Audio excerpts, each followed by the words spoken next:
আপনার মোবাইলটা কেনার পরে ইন্টারনেটে আজ পর্যন্ত যতগুলো কাজ করছেন লম্বা একটা লিস্ট আকারে মোবাইলের মধ্যে জমা হয়ে আছে। এর জন্য আপনার মোবাইলটা হ্যাং করে, স্লো কাজ করে এবং গরম হয়ে যায়। আপনি ডিলিট করেন নাই। আপনি ভাবেন তো মোবাইলটা কেনার পরে কতগুলো কাজ করছেন ইন্টারনেটে, সবগুলো যদি জমা হয়ে থাকে মোবাইলটা হ্যাং করবেই।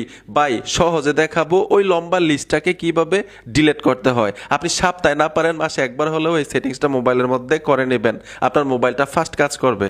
মোবাইল থেকে একটা ব্রাউজার সিলেক্ট করবেন, সবচাইতে বেস্ট হচ্ছে গুগল ক্রোম। সার্চ বক্সে লিখতে হবে মাই অ্যাক্টিভিটি। এখান থেকে আপনারা মাই অ্যাক্টিভিটির উপরে টাচ করে দিবেন। ট্যাপ দেওয়ার সাথে সাথেই দেখুন বা ইন্টারনেটে যা যা করছিলেন সবগুলো কিন্তু এখানে জমা হয়ে আছে। এই লম্বা লিস্টটাকে ডিলিট করবেন, লিখে আছে ডিলিট নিচে। এই ডিলিটের উপরে ট্যাপ দিবেন। আপনাদের ক্ষেত্রে অল টাইম লেখা থাকবে, আমার ক্ষেত্রে অলওয়েজ। এই অপশনটাতে ট্যাপ দিবেন, অলওয়েজ অথবা অল টাইম। এখান থেকে সবগুলো একসাথে ডিলিট করে দিবেন। নিচে নেক্সটে চলে আসবেন, পুনরায় এখান থেকে খুব সহজেই ডিলিট হয়ে যাবে। দেখুন ডিলিট, সবগুলো একসাথে ডিলিট হয়ে গেল। মোবাইলটাও ফাস্ট কাজ করবে।